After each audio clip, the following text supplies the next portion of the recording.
Alright, just recently I got two different premium MaXpeedingRods turbochargers. These are their brand new dual ceramic ball bearing turbos, which is their top of the line turbos. These two right here are both internally wastegated, and that was one of the criteria I'm looking for my future project build. The one on the right is a GT660 72,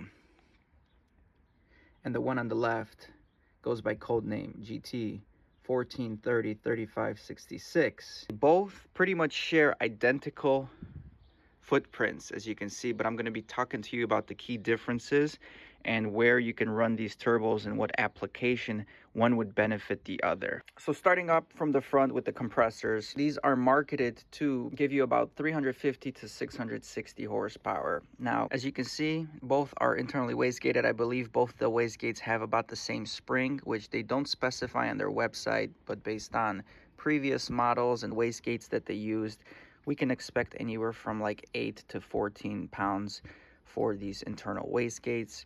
Now, they do have a nice aluminum finish on the compressor, and they do have the forged aluminum wheel. As you can see, both of them have a anti-surge housing with the forged aluminum wheel, and they do come balanced, as you can tell from the wheel. This one is cut right over here. You can see that. Balanced right there, and this one is balanced right over there. Both of these turbos share the same compressor housing, which in this case would be a 0.70 AR housing. As you can see, 0.70 and 0.70 housing. So both of these turbos have pretty much identical compressors and compressor wheels. The size of the wheels, the inducer and exducer, are both identical in this specific model. Both of these turbos also have a tapped inlet already for your boost reference source for your wastegate. And they do come with a brass fitting that goes right in there, so it's ready to go.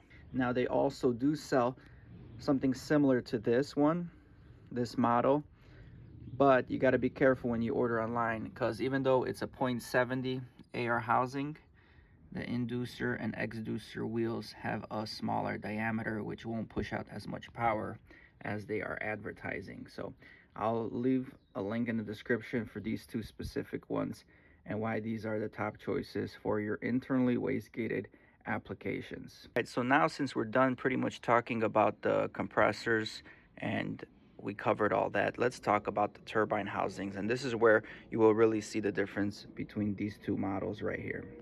All right, so over here you can see the side-by-side comparison between the 660 and its competitor. The main difference is the flange style and the AR specs. So going with the big boy, let's talk about big numbers.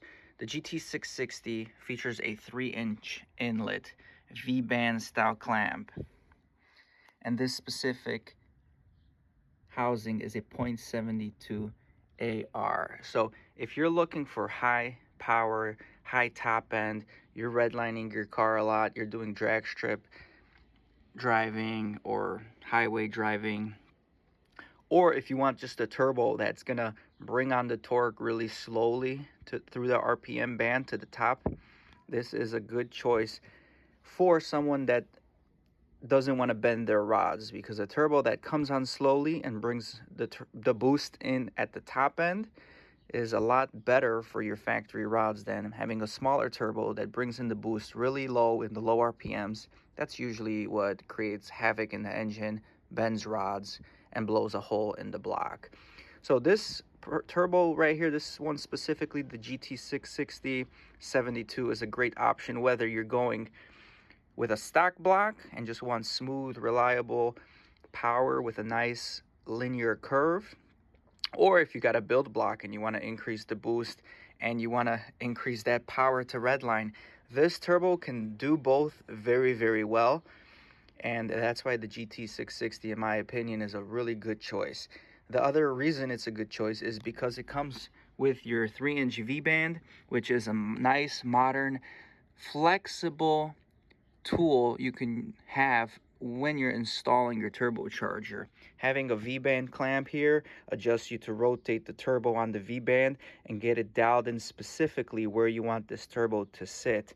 So all in all, this GT660 is the one that you want to go for like all purpose, whether you're doing a light build or a full build. I think this turbo provides you with all the benefits here.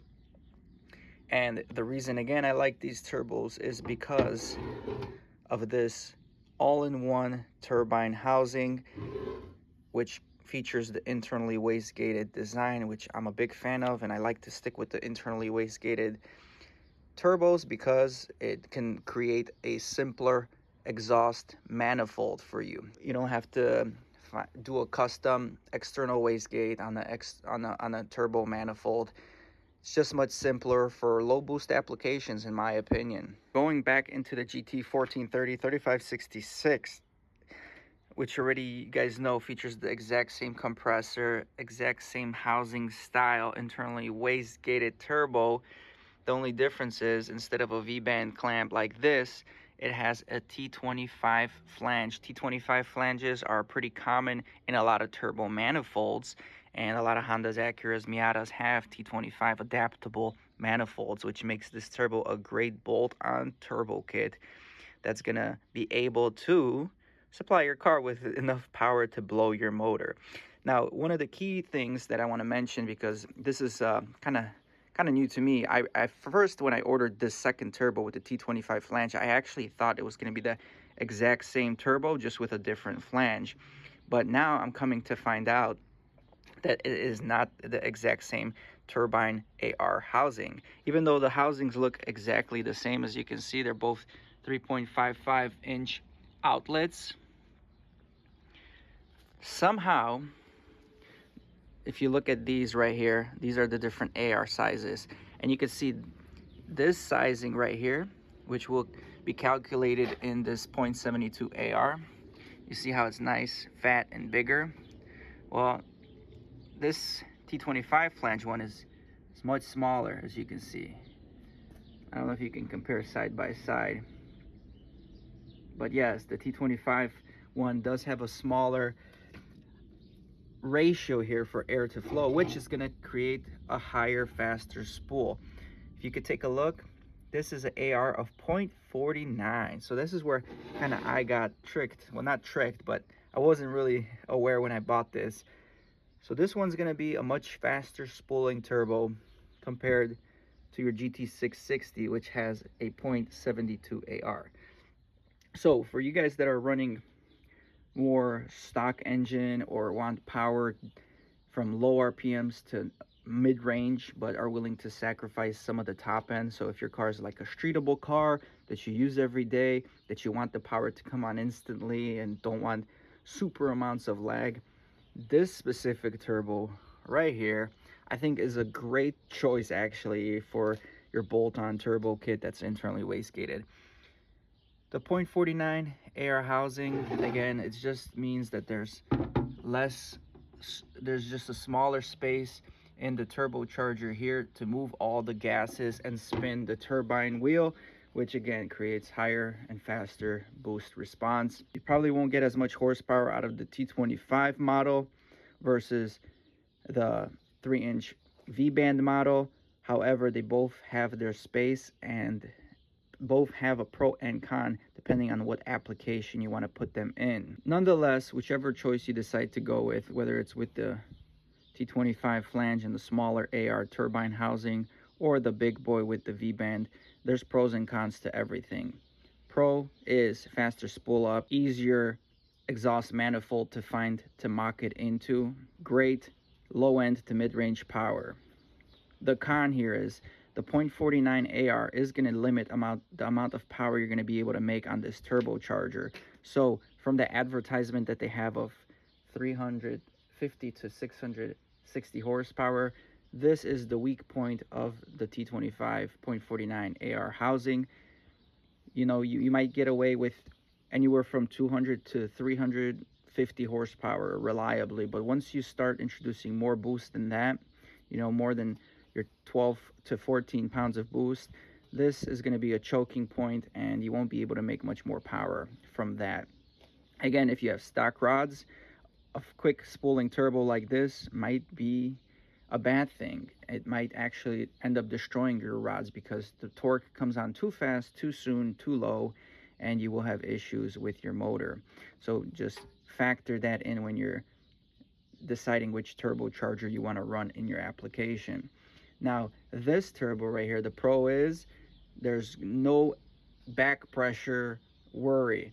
This turbine housing is going to be able to flow as much power and boost as you want to throw in it, and you won't have to worry about it. And although it has the V-band clamp, which can be a positive or a negative, the positive is you can adjust this turbo any way you want in your engine bay. The con is you might have to be looking or manufacturing custom turbo manifolds in order to get a V-band clamp for your application. Con of the GT660 would be just a little laggier car from the start, from the get-go, especially if you're running low boost. So again, either way you go, this is how turbos work. There's many options and many factors to consider as far as your engine displacement, your engine redline, how much boost you want to run, your compression ratios, your fuel sources and what you're going to be using, and obviously fitment and how well everything's going to fit in your engine bay is a big thing to consider.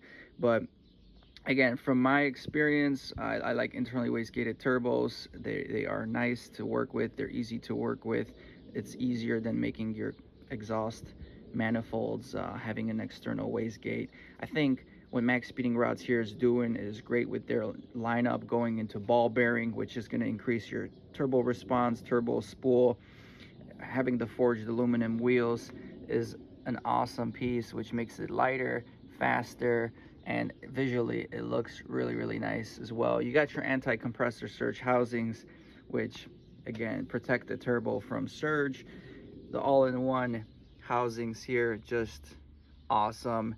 Limit the amount of clamps you have to use. It's just a one-piece design, very nice, something I've been searching for in the more budget-oriented turbo chargers, which obviously I didn't really see a lot of these one-piece designs until you get into the more expensive turbos like the Garretts or the Pulsars maybe, or Precisions. So it's nice to see that a more budget-oriented brand like MaXpeedingRods is coming up with different variety to make their audience quite happy with different choices. The cartridges are, again, ball bearing, like I mentioned. They are oil cooled and water cooled. They already do come with a oil restrictor, which is a 1mm oil restrictor. Since it's a ball bearing turbo, you don't want to run too much oil through the turbo. As you can see, the turbine housing is attached by both turbochargers with a V-band, so it makes it quite easily removable and accessible. And the wastegate priority on both of these is pretty good. As you can see, pretty big holes to diverge those gases away so your car doesn't overboost. Let me just talk about the bell housing here a little bit on both of them, and then we'll wrap this video up. All right, here's just another look of the turbocharger and the difference. As you can see, pretty much the exact same height, the exact same footprint, but again, you can see right over here and right over here the difference of the AR sizes. Much smaller AR housing here to spool up that turbo, even though it's in the same footprint. So both of these exhaust turbine wheels are exactly the same size. They have the same inducer and exducer on both of these turbos. Again, the only difference is the housing, and the housing AR is what determines the response of these turbochargers, which again, very fast response with the smaller AR, much bigger, laggier response with the 0.72. So pick your poison. But again, the most important thing are these bell housings, which everything works in harmony here, where the wastegate flap opens, goes directly into your exhaust flow, and there's no restriction here, and you got a 3.55 inch downpipe flange here, so you don't have to worry about back pressure post turbo, because there's plenty of flow that's going to come out without having any issues. And that's another reason I really like this design, because it's very fluid, it's very efficient, and it limits the amount of potential problems you may have with back pressure post turbo. So very well designed. On this end, you can also see that AR difference in the 0.72 and the 0.49. Much beefier. All right, so that's the conclusion of my MaXpeedingRod internally wastegated single bell housing with the wastegate included, GT660-72 and the GT14 30-35-66. Best bang for the buck turbos here that are internally wastegated with all the specifications I provided you guys before. Great compressor map, great bell housing. You got variety of ARs on the exhaust side to work with your application, whether it's for street driving or full-on race car. I think MaXpeedingRods got you guys covered with these. So let me know in the description below which choice were you guys gonna go with for your application. If you guys dealt with MaXpeedingRod ball bearing turbos in the past, let me know how they worked out for you guys, and comment down below which turbo you guys think I should run in my base model R18 1.8 liter turbo Civic. I ain't here for the money, I ain't here for the fame. Though it might be nice to own a jet plane, I'ma do it all for you. Come along and see it's true, but the world is pretty cold. You might need a sweater too. I'ma put a ride on ya. Kid from California, trying to make it in life. In school they never taught ya. Dreams of my own, I've been working from home. I can do it on my own, but sometimes it gets